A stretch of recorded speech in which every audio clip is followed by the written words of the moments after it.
Hey friends, thank you for joining me in another drawing lesson. You may recognize this drawing from my How to Sketch People video.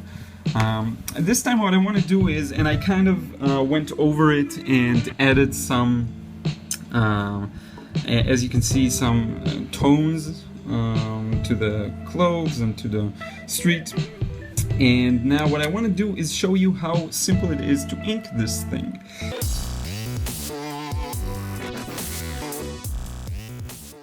I'm using a Micron Pigma 08.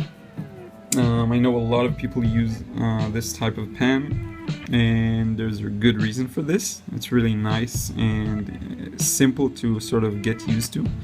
And now what I'm gonna do is just begin going over the lines, and I really want to show you how inking is not something to be afraid of. You know, I may wreck the drawing, I may not, but it's really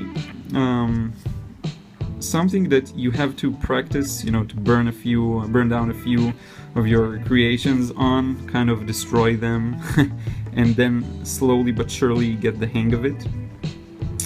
And there are a few things to remember when it comes to inking. The main thing you want to remember is that inking is basically, the way I like to look at it, is sort of liberated drawing, because I talked a bit about this in the previous video. You're gonna mess up, you know, somewhere along the line. Like, look at her forehead, I already messed up.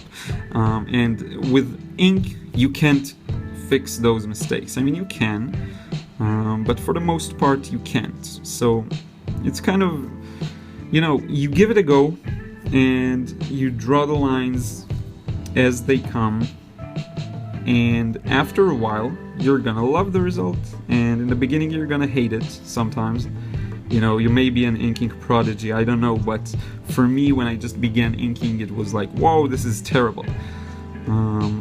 So what you want to do is really not dwell too much on each line you make, and really get it done quickly. So I won't do this. I won't draw this line really slowly and try to have it as accurate as possible, because this causes a few problems.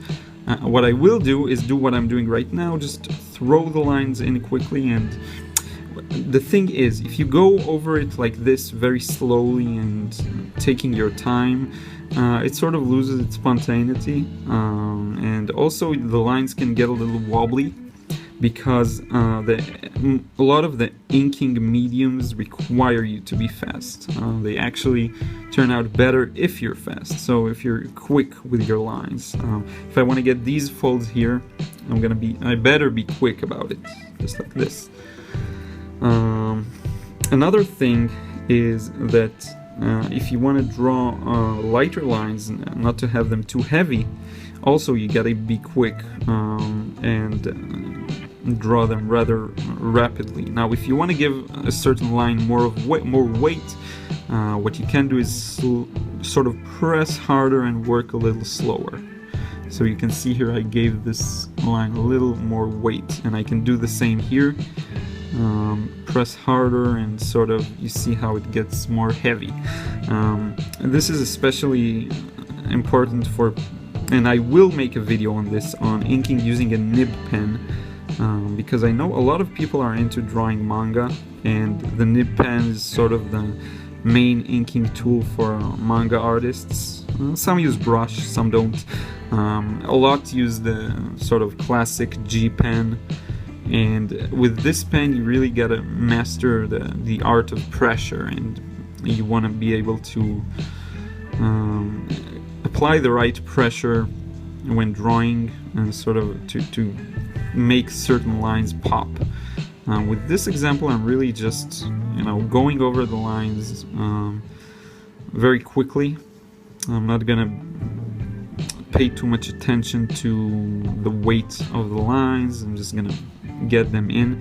Now, another thing you'll notice I'm doing is working from left to right, and because I'm right-handed, I do this not to smear everything. So if I start here and then I go over all the things are already inked, I'm gonna smear it and destroy this sketch. But if I work from left to right, the result is that I won't smear anything. Now sometimes you will have to work from right to left because it'll make sense in terms of the content of the drawing you're inking, and that's fine. You just have to be careful and perhaps allow the ink a little time to dry, but as long as you do that, you should be fine. As a general rule, it's helpful to work from left to right or right to left depending on your dominant hand, but this can be this little rule can be overhauled when necessary. And you know, about what I said earlier, I really think I'll do a sort of tutorial on nib pen, and let me get one here that I have. This one, this is quite a heavy one, but this is what I'm talking about. You put this on the, here I have another smaller one, this one, and you sort of put it on this thing. And the cool thing about it is that it really allows for a variation in pressure, and with these pens you don't get as much. You get some variation depending on the weight you put, as I showed you earlier, but with nib pens you can get more variation more easily. Of course they have like their own technique and it's complicated in its own right, but yeah. I'm quite pleased with this sketch. I've noticed, and this is an important point here, so listen carefully. From my experience at least, I'm not sure if it's the same for everyone, but for me, if I use a picture to draw as reference, as opposed to actually being out there and out there looking at people and drawing them, or just the view or whatever it is I'm drawing, actually being there and seeing the things is much easier for me, and it almost usually is reflected on the results. I'm not sure if you guys are like this as well, and I'd be happy to hear whether this is true for you or not. I'm not sure why, but because I really believe it's the brain that's drawing. You know, the hand is just sort of his sort of the messenger, but the brain itself tells the hand what to do. And I think that when you're there and you see the object, if you have good perception of depth and like 3D and composition, you're gonna be able to more easily draw things on the spot as opposed to just looking at a picture and drawing it.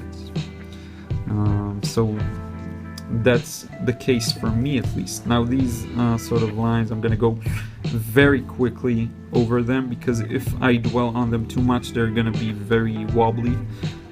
I don't have too much of a stable hand. I really don't. It's funny because I draw, but trust me, I don't. You can see this in the lines here. And I can either go like this with multiple takes, or I can just get one line that's not as perfect, but is okay. So, you know, if some of you out there are, you have shaky hands, or you don't feel like you can draw very accurate lines, don't worry about it. I'm telling you, I'm like that as well. Sometimes my hands are a little shaky because that's the way they are.